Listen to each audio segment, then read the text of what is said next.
Qu'est-ce que tu en penses des notes? Oh là là. Alors tu me fais très plaisir, Marco, parce que tu touches à tous les problèmes que je suis en train de dénoncer à l'école. Et tout à l'heure, quand tu es parti avec la cassette d'Harpagon, alors c'est très rigolo que tu me poses cette question sur la note. Tu l'avais préparée ou elle était venue là, comme ça, dans la discussion? Oh, c'est toujours préparé, Marc. C'est toujours préparé. Écoute, j'ai fait un courrier à une prof dernièrement, qui est une prof dont je pense qui est très chouette, et j'ai été amenée dans ce courrier à lui parler des notes. Et en lui faisant cette réflexion, je crois que les enseignants ne se rendent pas compte ou ne veulent pas se rendre compte que les enfants français ne travaillent que pour les notes, que pour ça. Ils n'ont absolument pas, alors ils ne travaillent pas pour le plaisir, bon ça je crois qu'il n'y a même pas besoin de le dire, enfin oui il faut le dire, mais c'est tellement évident qu'on ne le voit plus.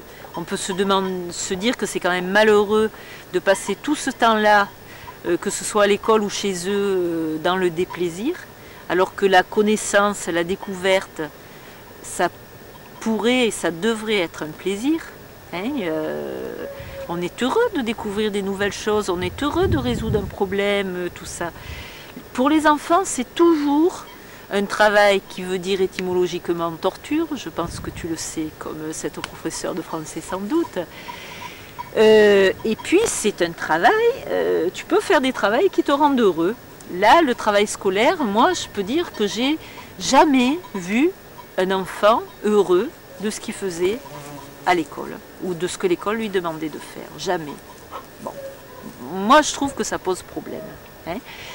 Donc, ils ne travaillent pas pour le plaisir et ils ne travaillent pas non plus par intérêt, puisque les programmes sont inadaptés à leurs besoins actuels, donc les ennuis, c'est évident. Hein. Donc ils travaillent, alors au mieux ils travaillent pour faire plaisir aux parents, et qu'est-ce que demandent les parents? Des bonnes notes. Qu'est-ce que demandent les professeurs? Des notes. Et moi je disais à cette prof, je lui demandais si elle ne trouvait pas que c'était triste comme motivation et avare. J'ai utilisé le mot d'avare. C'est un objectif avaricieux. Voilà, accumuler des bonnes notes. On ne demande rien d'autre aux enfants. Et alors je lui disais ça parce que je suis allée à une réunion où je suis intervenue. J'ai beaucoup scandalisé les profs qui étaient là, mais bon, tant mieux. Je suis assez contente de les savoir scandalisés. Et justement, une des profs, c'est tous des gens qui réfléchissent, qui sont soucieux de voir que ça ne va pas avec les élèves et c'est patali et patala. Et leur conclusion, c'est toujours la même. Je leur disais, ça fait 20 ans que je l'entends, il faut plus de profs et plus de moyens. Mais attends, je veux dire que si depuis 20 ans, ça avait pu être réalisé, cette demande-là, je suppose quand même qu'avec les ministres et les gouvernements successifs de toute tendance, ils l'auraient fait. Donc, arrêtez de demander ça, que visiblement, c'est pas possible de vous l'accorder. Et réfléchissez à autre chose. Moi, en substance, c'est ce que je leur disais. Et cette dame, donc, dans sa bonne foi, je parlais du travail à la maison et du rôle qu'ils attendent des parents de faire travailler les enfants à la maison. Alors ça non plus, ils ne veulent pas du tout en avoir conscience. Et elle me disait, cette dame, que normalement, en tant que parent, on devrait dire aux enfants, alors tiens-toi bien, ça m'a plu comme réflexion, va travailler et ramène-nous des bonnes notes. Mais ça dit tout. Ça dit tout sur les objectifs de l'école. C'est fou. Tu te rends compte à l'adolescence, alors que tu pètes la vie, que tu as envie je sais pas, de tout, de découvrir, de changer le monde et tout. L'objectif qu'on leur donne, la famille et l'école, ramène-nous des bonnes notes. Mais tu te rends compte, c'est minot? C'est un paraître, c'est un prestige. C'est un paraître, mais c'est radin. Excuse-moi, mais c'est minable comme objectif dans la vie. C'est vraiment, je te dis, c'est Harpagon qui accumule comme tes pièces d'or. Tu vas accumuler des bonnes notes. Tu te rends compte? Alors moi, enfin, je disais à cette prof, ça pourrait être, je sais pas, travaille et forme ton jugement, apprends et deviens autonome, étudie et régale-toi. Non, ramène des bonnes notes. C'est triste, hélas. Ah, c'est d'une tristesse, c'est effarant. Bon, on va tâcher de poser une question plus heureuse. Excusez-moi, Marthe. Écoute, mais il faut le dire. Moi, je dis, c'est... Ah. Oui, Marthe, je t'écoute. Eh bien, pour finir sur cette question des notes, effectivement, c'est une idée que je vais défendre dans mon mémoire. Je ne vais pas mettre des pages dessus, mais je vais quand même le dire. Je crois que la gratuité est une valeur en voie de disparition dans notre société et que c'est grave, que c'est extrêmement dommage. Et je pense que l'école est un des mauvais acteurs dans cette tendance. Et je compte bien dire que finalement, tant mieux que l'image et la télé ne soient pas considérées comme matière noble, si ça peut leur éviter justement de rentrer dans l'évaluation des enfants et dans le système de notation, tant mieux. Par contre, ce que je dis aussi, c'est que ce serait beaucoup plus intéressant d'évaluer les enseignants et les intervenants. Et moi, le travail que j'ai fait une évaluation, mais ce n'est pas du tout pour évaluer les enfants, c'est pour évaluer ce que moi, j'avais apporté aux enfants. Et c'est totalement différent. Voilà, alors je crois que là aussi, il y aurait quelque chose d'important à modifier dans le système scolaire. Moi, je dis qu'actuellement, elles ne sont pas différentes, elles sont quasiment pas différentes. Oui, il y a des petites différences, mais infimes, c'est ridicule la différence par rapport à ce que moi j'ai vécu. Je crois que les enfants d'aujourd'hui, il y a très peu de choses près, vivent la même scolarité, y compris au niveau des contenus, donc qui ont enflé, mais qui se sont, pour certaines matières, comme les sciences physiques, les sciences naturelles, oui, ont bien évolué. C'est d'ailleurs la seule matière qui s'est vraiment adaptée aux besoins d'aujourd'hui. Bon, la science physique un peu, puisqu'il y a toujours des nouveaux outils, des nouveaux objets, mais sinon, les programmes, je les connais. Je suis capable de faire travailler moi mon gamin en physique, chimie, maths, français, tout ce que tu veux. Parce que j'ai déjà vu tout ça. Alors il y a certains points, oui, là je dis non, effectivement, ça j'ai pas vu, mais c'est vraiment très rare. Donc on ne peut pas dire que ça a changé par rapport au passé. Parce que moi, ma scolarité, c'était quand même il y a autour de 40 et 30 ans, quoi. Ça commence à faire un moment. Donc, est-ce que ce sera différent au futur? Eh bien, moi je dis, c'est si les profs le veulent bien. Et malheureusement, ce que j'étais en train de te dire, c'est que comme les profs, c'était en général des bons élèves, donc qui eux, pour des raisons qui sont celles de leur histoire, etc., ont tiré satisfaction de la situation scolaire. Ils n'ont aucune raison d'avoir envie que ça change.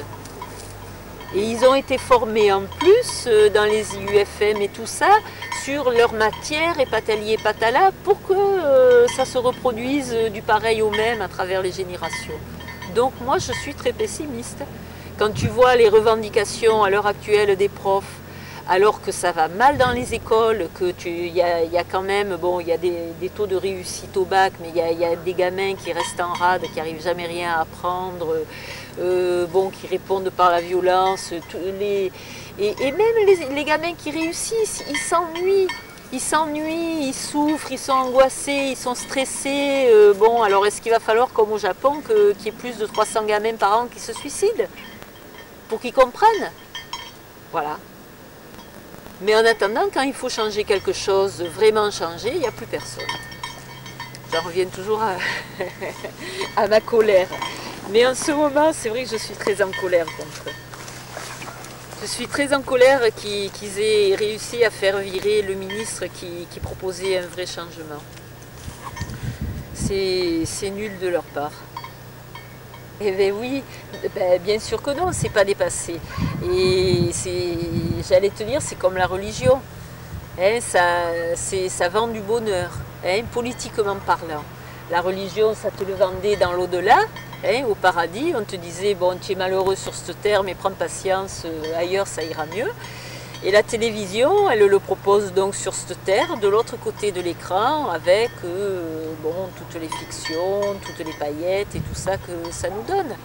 Bon, donc tout le monde a besoin d'avoir sa petite parcelle de bonheur quelque part. Et ce qui est très intéressant, politiquement parlant, c'est de voir que chaque fois on la lui propose fictivement, Et surtout justement qui reste dans le fictif à ce niveau-là et qui continue,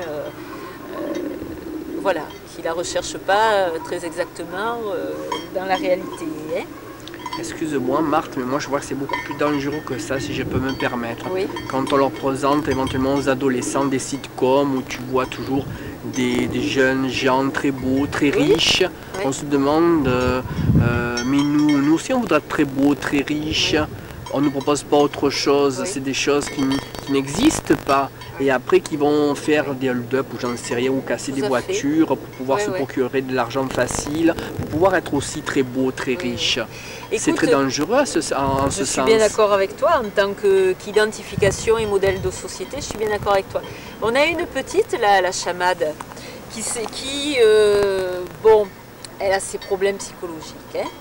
Mais elle a des jeux, alors elle joue à faire la belle dame, elle se maquille, elle se met des chaussures à talons. On discutait avec elle à midi, elle se conduit, elle a des attitudes de putain, il n'y a pas d'autre mot, hein, au niveau de ses coiffures et tout. Mais comme moi je connais le problème justement de l'identification à la télé, dans la discussion, alors elle avait l'air très étonnée, elle dit non, je joue pas à la pute, il y en a une autre qui joue avec elle, mais elle est plus consciente. Et d'ailleurs, tu vois que c'est différent, hein, elle dit je joue à la pute, donc elle sait ce qu'elle fait. Mais la première que je te dis, alors qui est en plus elle est très mignonne, petite blonde aux yeux bleus, tout ça, enfin bon, mais avec des attitudes sexuées, provocantes, tu vois.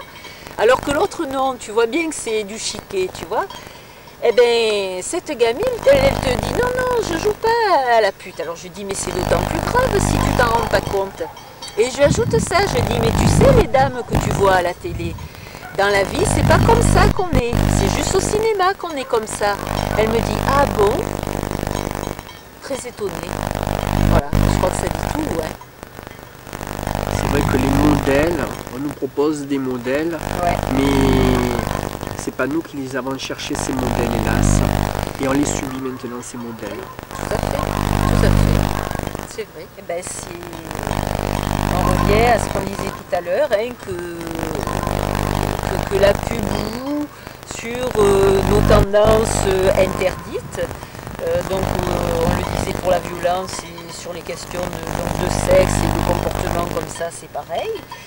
Et voilà, et puis ça devient des modèles pour les gamins. C'est vrai, je suis tout à fait d'accord avec toi que c'est dangereux. Et nous, qu'est-ce qu'on me fait faire? Moi le chat, moi le roi de l'indépendance, on m'oblige à venir poser devant une caméra. Oui, Bart, nous étions hier. Nous sommes le 7-4 de l'an 2000, je précise de l'an 2000. Et oui, c'est une date importante dans l'humanité, l'an 2000. Et voilà, tu m'as reçu hier sous un beau soleil et je t'en remercie beaucoup. D'accord, j'ai envie d'ajouter dans mon intérieur préféré, qui est ma colline. Voilà. Ben moi ça m'a fait plaisir de te parler aussi. Je suis un animal très sauvage devant un appareil photo, une caméra, mais tu as réussi à m'apprivoiser.